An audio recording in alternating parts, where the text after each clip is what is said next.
title of this video. It's called Stop Acting Like Fiction Isn't Real by Jordan B. Peterson. Stop acting like fiction isn't real.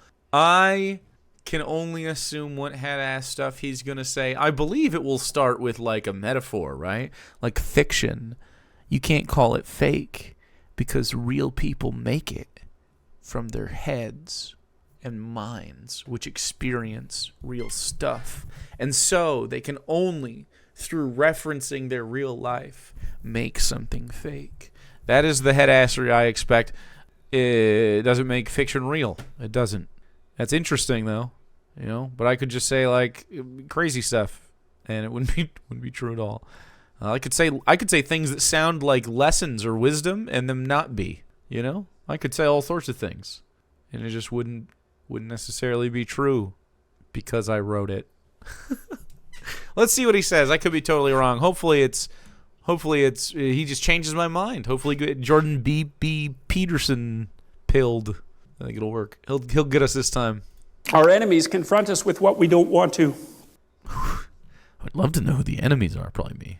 With what we don't want to see, and and because of that, our first response is to use snake detection circuitry on them, and that accounts for our capacity, almost immediate capacity, to demonize. And there's a reason for that. It's not a trivial thing. First of all, it's a very fast response, and second of all, it's a response that has worked for a very, very, very long time. And I'm going to assume snake circuitry is a reference earlier in the talk that this clip is from, where, like, just context clues. You see a snake in the grass, and you're like, that's a threat. That's it. And look at that snake. Don't like it.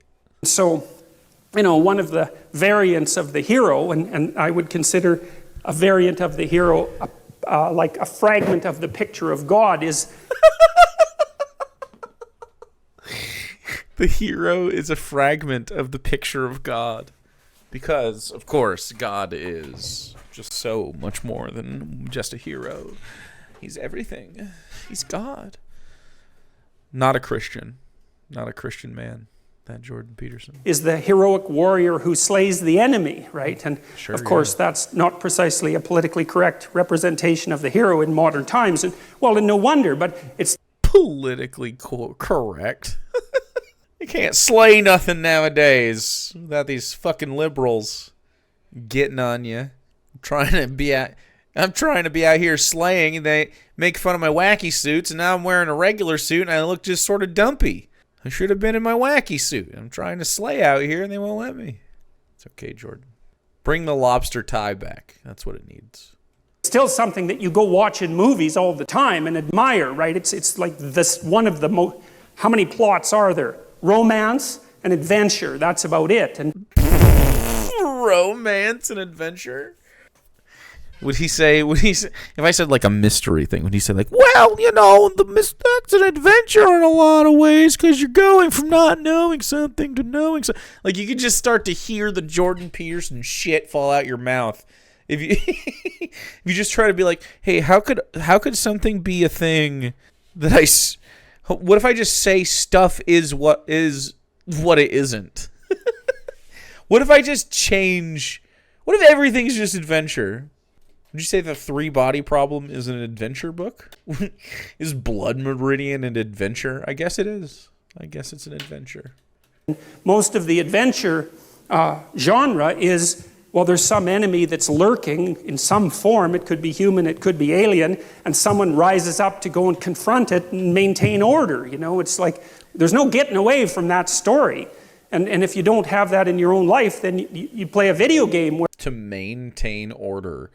There are whole genres where order is definitely not the goal of the adventure, but, you know, just everything's the hero's journey. I guess so, yeah. If you really think about it, you know, an adventure could be as simple as waking up to go to pee and then walking back to bed. I mean, you know, you have the start, the middle, you know, where the climax of the situation, and then the end where we get a resolution. He went back to bed, you know. I don't know. Like if I just explain mundane things in a way that seems overcomplicated and I'm huffing my own farts. Am I a smart fella? I think that's how smart fellas do. Where that's happening, or you watch a movie where that's happening, or you read a book where that's happening, and it captures you, even if you're atheistic and your only religion is Star Wars, And you can't tell me you're not a Christian and then you talk like this. What? Star Wars? I don't even Star Wars. I mean, I like Star Wars, like, ostensibly, but the property has seen better days. Before putting out more content, really. This is a silly reduction of atheism. Can you believe it? I don't agree with him. And it's still, well, really, right? It still captures your imagination, and you act like someone who's possessed by religious fervor when you line up for 3 days to be the first one into the theater, I disagree that is anything akin to religious fervor.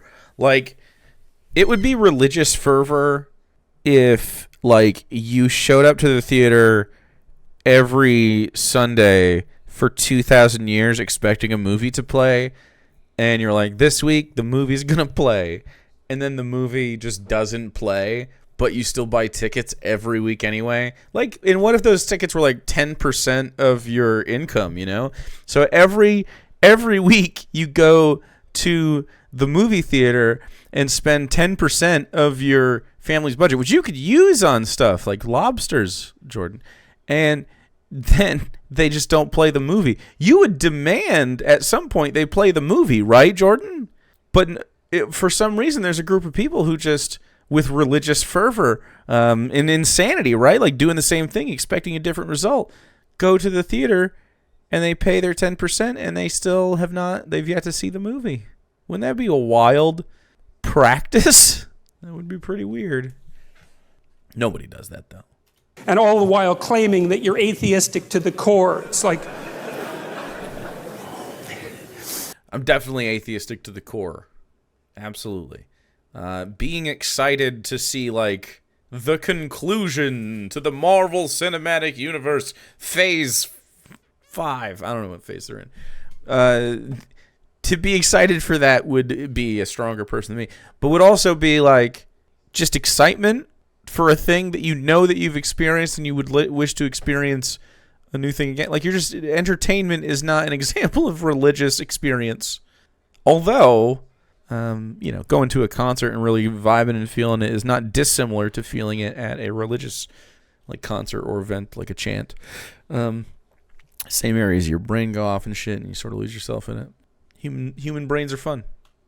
Okay, so this without... Wait a second. You sons of bitches. Wait. Can't believe you would do this. You know better than any... Hey, put your lamps away after every stream, okay? You have no lamps. You're lampless. Lose yourself in what? The music? The moment? Form and void is this chaotic... And it's a hard thing to get a grip on, what exactly this means. But I can give you another kind of example of how you would experience the formless chaos of potential in your own lives, and even how the order that you currently inhabit can dissolve into that. And in Dante's Inferno, we're 2 minutes in. We're only 2 minutes in. And I feel like he hasn't said a goddamn thing. Like, what chaos? What do you worry about? What chaos is entering your life? When he outlined the levels of hell. So Dante was trying to get to the bottom of what constituted evil, really, in this representation. So it's a work of psychology, and he was thinking, well, there are various ways to... Dante's Inferno is not a work of psychology. It is a work of fiction. I hope you have a fantastic And day. Felicia, thanks so much for gifting one to Asmongold. Very nice. To behave reprehensibly, but there's a hierarchy. Hey, if you need roaches on demand, that guy, he's got you. Of reprehensible behavior, and there's something absolutely... Here's my lamp, cowboy. You get nothing. There has to be a hype train. The worst at the bottom, and Dante believed that it was betrayal. And I think that's right, because, you know, one of the things that enables long-term cooperation, peaceful What's the cameraman doing here?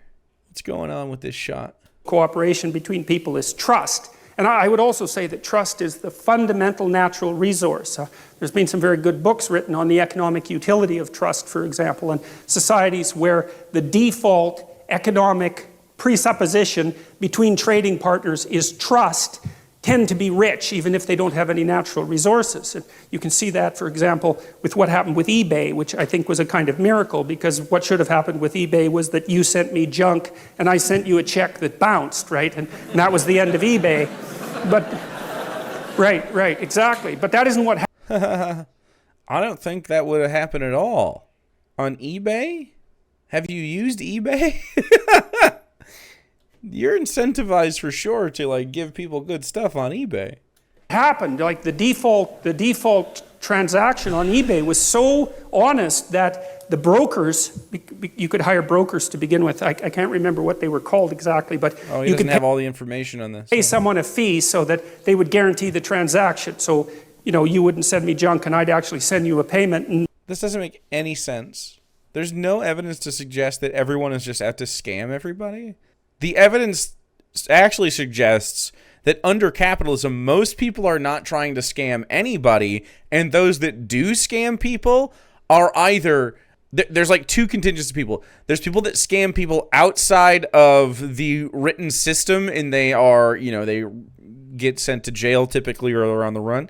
And number two is how they allow people to rip them off within the system, and those people gain success. So it's just like, how little ethics do you want to have? Most people are a victim of this system, in fact. The evidence does not suggest that just random people are trying to rip each other off on eBay, actually. It's just the sickos. So this is, by the way, our system is set up to where the people with the, like, ambition to seek out control over other people is like, well, of course they're going to get it, because the people who don't want control over other people aren't seeking the positions of power that you have control over other people. So, like, to a leftist, like, I don't want to be mayor, right? Who fucking wants to be mayor? I want to vibe. But, like, you know, the incentives for being mayor is being, you know, wealthy and having these political connections and enriching yourself and, you know, getting business done. So, of course, it's a bunch of sociopaths running this shit, right? Anyway, that was a slight diversion, but not really. we'd pay 10% for someone to guarantee that. The default trade was so honest that those things vanished right away. And so that meant that all this frozen capital, roughly speaking, which were all the junk that people had lying around that someone else might want, instantly became money. And the only reason that worked was because people trusted one another. And so trust is an unbelievably powerful economic force, maybe the most powerful economic force. Anyways, if you have a relationship with someone, it's predicated on trust. And part of the reason for that is that trust is what enables us to look at each other without running away screaming. And what I mean by that is that if I trust you, then I don't have to take into account how complicated you are, because you're horribly complicated. You know, I think chimpanzee full of snakes, that's what a human being is. Okay, what's scarier, a bear or a chimpanzee full of snakes in the woods? What do you think? I think now Jordan Peterson's like, well, I'm choosing the chimpanzee full of snakes now. And as long as you'll do what you say you'll do, then I can take you at your word, and your word simplifies you, and you can take me at my word, and my word simplifies you, and then we can act like we understand each other even though we don't. But then if that trust is betrayed, then all the snakes come forth very, very rapidly. And so all of you, I suspect, have been betrayed one way or another. And it's crazy. Have you ever... What an insane way to approach human interaction. Is like, I am just trusting you. So, like, it's such a negative position of everyone is snakes keeping their snakes at bay. and we're all just like at a fucking like standoff, pointing guns at each other, walking through the fucking communities, keeping each other, in check. That's crazy. What happens if you're in a relationship? Look at how many uncobbed people we have in chat right now. And all of them are going to miss what Jordan's going to say. Relationship with someone and You think that transphobic chick will show up? No. you trust them, then you make I Coward. hope you Absolute have coward. a fantastic day. Watch the dog. Give one a Huntress Mercy. Thank you so I much. hope And you Rublum, give have one a a fantastic Cryptosporidium. day. Look, there are heroes in chat. However, willing to make a change, or willing to make an impact.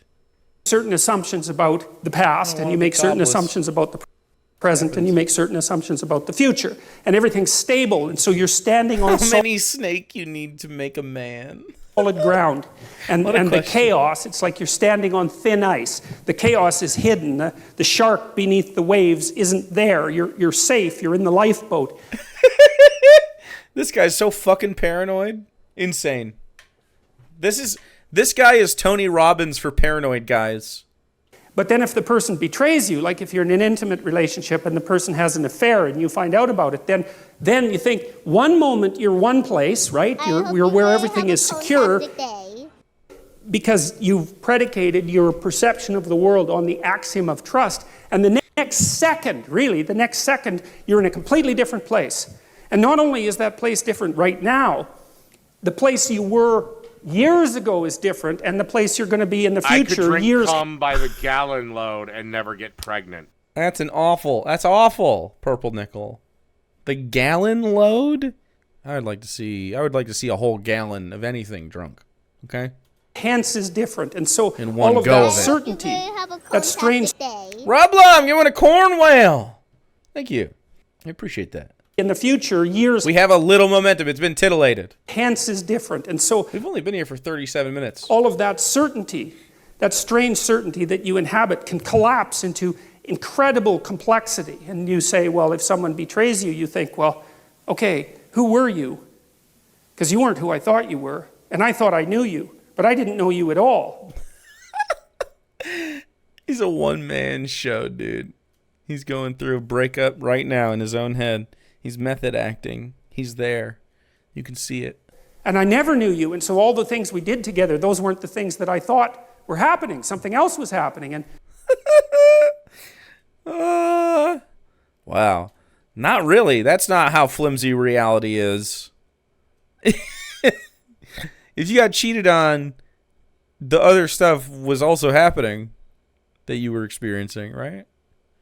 It was just in a different, the other person's perspective was probably a little different than you thought at the time, but those all things all happened. It's like when has Jordan Peterson ever seen a movie where they hide from you a certain character's perspective, and then at the end there's like a montage of all the things that you would have known and seen from, it's usually in like a heist movie or something. Oh my God, the whole time he was here. This is exactly the same thing, except you got cucked. All the stuff would be the same. Tristan, thanks to the fucking Joker laugh. Jordan's such a puppet. He sounds like fucking Kermit. He really does sound like Kermit. Dr. Gamble, thanks for the biddies. JP, where did I go wrong? Oh, no. Isn't that Cable Car? Are you JP Cable Car? That's got to be an AI thing. Has anyone made JP Jordan Peterson sing? Who was that band's name? I hope you will have a fantastic day. What is that? The Fray. There we go. Tyrannosaurus, give one to this. Is Patrick. Chat, and you did the thing. It happened. I leave a chalk smear everywhere I walk, like a snail, a dusty snail. Anyway, speaking of chalky white guys, we're back watching some Jordan Peterson. Stop acting like fiction isn't real. I forgot what he was talking about because I don't think he knows. His suit sucks. He needs bring back the wacky suits, Jordan. This is uploaded 8 hours ago. So Tristan call redeemed. Say something nice. You know what? Not everybody can publicly speak, and Jordan Peterson seems quite comfortable doing so. I don't know that that's 100% true, but he seems comfortable up there. Although, I mean, as comfortable as Jordan ever seems in any situation, which is quite paranoid. But, I mean, he seems like, He is one of the public speakers. He is one of them. of all time. You were someone else, and that means I'm someone else because I thought I knew what was going on, and clearly I like his accent. How about this? I like listening to his accent on typically other people. The Canadian accent, pleasing to the ear, in a similar way to what's the fast food place with a thing that just like fucks in your head? Cheesy Gordita Crunch. It's like a Cheesy Gordita Crunch kind of like nostalgia I have for the Canadian accent to my ear growing up as a Michigander. It's like a special treat. You know, I don't want to listen to them all day long every day, right? Like, ugh, Canadian accents, yuck. Every day? No. But sometimes, you know, a little crunch, a little softness. I'm some sort of blind sucker or the victim of a psychopath or someone who's so naive that they can barely live, and I don't understand anything about human beings, and I don't understand anything about myself. First time he's ever been fucking honest. And I have no idea where I am now. I thought I was at home, but I'm not. I'm in a house. Has Very Tall Bart seen this clip? Very Tall Bart could do a lot of storytelling with these audio sound bites. This seems like an excellent use of even a medium-sized Bart's time. And it's full of strangers, and I don't know what I'm going to do tomorrow or next week or next year. It's like all of that certainty, that habitable certainty, collapses right back into the potential from which it emerged. And that's a terrifying thing. That's a journey to the underworld from a mythological perspective. And that is really something worth knowing, because journeys to the underworld are extraordinarily common in mythological stories. And, like the Hobbit going out to find the Smog, the dragon, and get the gold is a journey into the underworld. And journeys to the underworld happen all the time, and modern people don't understand what the underworld is, except that we've all been there, and we go there all the time. We don't understand it, but we've been there. We go there all the time. The underworld is a symbol for the dark times in our lives. Just like Frodo Baggins and his uncle, Bilbo Baggins, and the dragon. And the guy who killed the dragon, Bard. And all the dwarves are also there. And they're watching you when you're courting your wife, your brood wife, in the lobster hierarchy. And all the dwarves are standing there and watching you. And when you're... it's like a... it turned into a sex thing on accident. My bad. All the dwarves are watching you. Never mind. Plus Legolas and that one elf lady. Ooh. We've all been there. Like when... In a lot of ways, we're all Gandalf fighting the Balrog on that bridge. And we know that our families, if we just stand in between the Balrog of life and put our friends and family, Frodo and Samwise, and the rest, we can, sacrificing yourself on the bridge is the best thing you can do to say, you shall not pass. What are you talking about? I'm trying to get on Jordan's level. Jeff Baggins? Well. And we go there every time the solidity and stability of the world that we've erected, at least partly through our speech, is shattered because, some sort of snake appears. That's another way of thinking about it, and it's a really good way of thinking about it because... It isn't a good way of thinking about it. This is a convoluted way to think about stuff. If bad stuff happens, consider the bad stuff that is happening and how you should react to it and how to fix it or ameliorate it in some way. You don't be like, this is just like snakes. It's not. Your problems might not be snakes. The snakes! No. Because, no matter how... How is this helpful for people? I know Jordan Peterson used to... I guess potentially provide it, but seek therapy, my dude. This is nuts. Carefully you construct the little habitable area that's around you. There's always something you didn't take into account, and there's always something that can pop up its head and do you in and make you aware of your mortality and age you for that matter, or even kill you. And that's the permanent situation of life, which is part of the reason why I think the story of Adam and Eve, How can you possibly say that you're a happy guy? How can you be like, this is the way you should live? He seems disheveled and sweaty, moist from his anticipation of death. Like, literally just fucking quaking in his boots about the prospect of having a bad day. Like, this is the same guy that went into a fucking coma because he did too many fucking drugs trying to chase the brain bees away. He blamed it on some apple cider and stuff. Stop it. He did too many of the benzos, man. You gotta face the Chaos Dragon. And the Chaos Dragon is your goddamn self running away from reality. That's what the fucking Chaos Dragon is, man. Should I do Tony Robbins shit? All right, everybody, here's how you're going to fix your life. Here's how you're going to fix your life. Well, you can't really, I mean, here's how you're going to fix what you can control in your life. Your real problems are real, and you have to address them to fix them. And that's it. And that's the battle. And I'm a hypocrite, right? Because it's like, that's a daunting task to do this, to solve this problem, right? Whatever problem's coming up in your head. That is such a fucking, that's hard. That's hard to do. And that's the struggle, man. But it's certainly not snakes inside of chimpanzees. Jake versus JBP. Yeah. Hey, man. That's the permanent situation of life, which is part of the reason why I think the story of Adam and Eve, for example, is archetypal. It's because we do inhabit walled gardens, right? Because a walled garden is half structure, society, and half nature. That's what a walled garden is. And a walled garden is a place of paradise and warmth and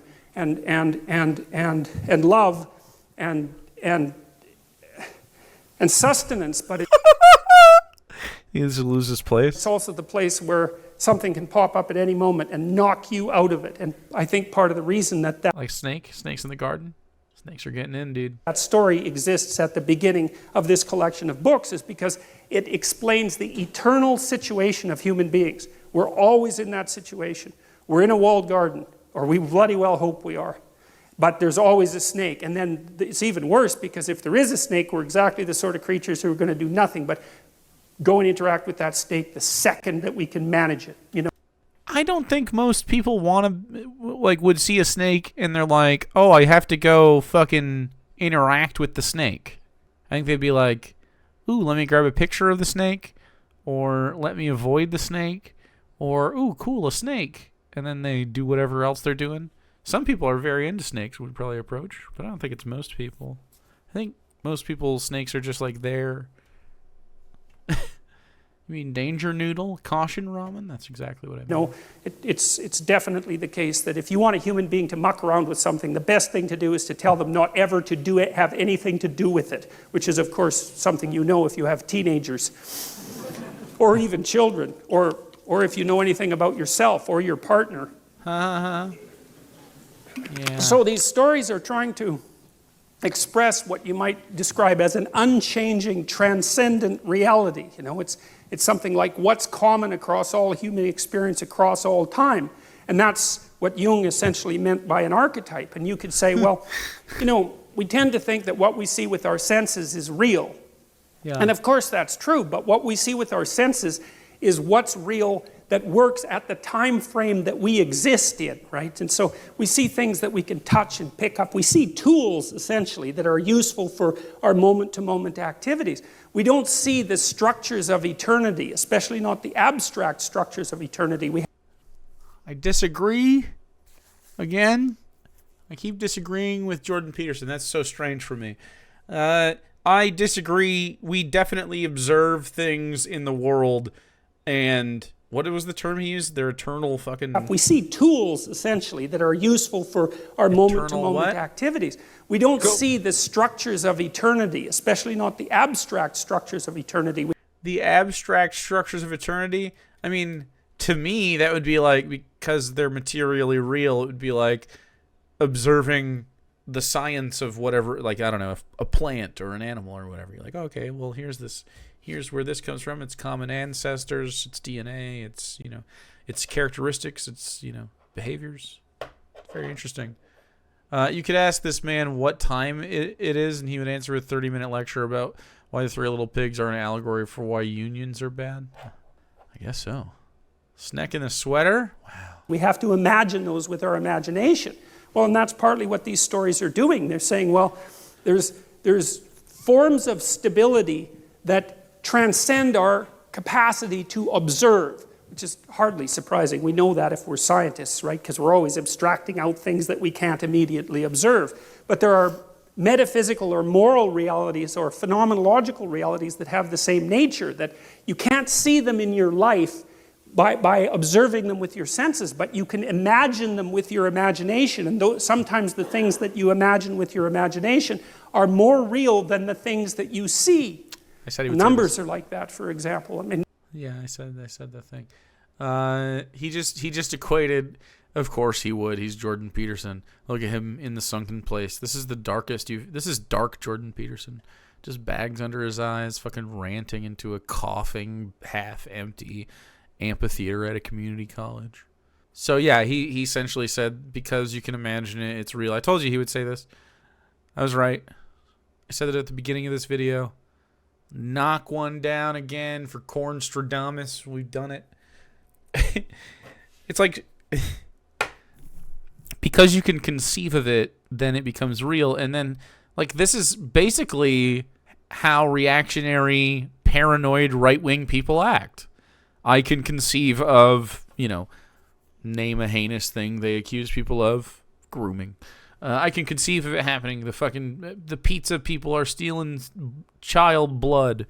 I can conceive of it happening, and therefore there's a reasonable chance that it's true. They're just paranoid as fuck, man. Their amygdalas are fucking huge and pulsating, and like an unhealthy prostate. there's endless examples of that. And I would say, well, this does look like a Draugr. Is also a good way of thinking about fiction, because a good work of fiction is more real than the stories from which it was derived. Otherwise, it has no staying power, right? It's distilled reality, even though in some sense it never happened. It's like, well, it depends on what you mean by happened. You know, it's a pattern that repeats in many, many places with variation. You extract out the central pattern. It's the pattern purely never existed in any specific form, but the fact that you've pulled a pattern out from all those exemplars means that you've extracted something real. And I think the reason that the story of Adam and Eve, which He thought he was going to start crying. He was like, hey. we'll talk about in quite a bit of detail today, has been immune to being... Oh, this is the beginning of the fucking conversation? Oh my God. Being forgotten is because it says things about the nature of the human condition that are always true. Oh, that was abrupt. It says things about the nature of the human condition that are always true. Needing to eat? Modesty, I guess? You don't need modesty? Huh. I don't know. Can you believe I don't think this is true? I don't think these are valuable insights. In conclusion, Jordan Peterson is not a reliable guy. This was gobbledygook, my dude. Why is he doing gobbledygook? I have not seen the Cosmic Skeptic video on him. I don't really partake in the content. No disrespect to any skeptics, cosmic or otherwise, or terrestrial. I was just logged off. My favorite conversation that anyone has ever had with Jordan Peterson is definitely Matt Dillahunty's conversation with Jordan Peterson. I could watch that just in my free time. Good convo.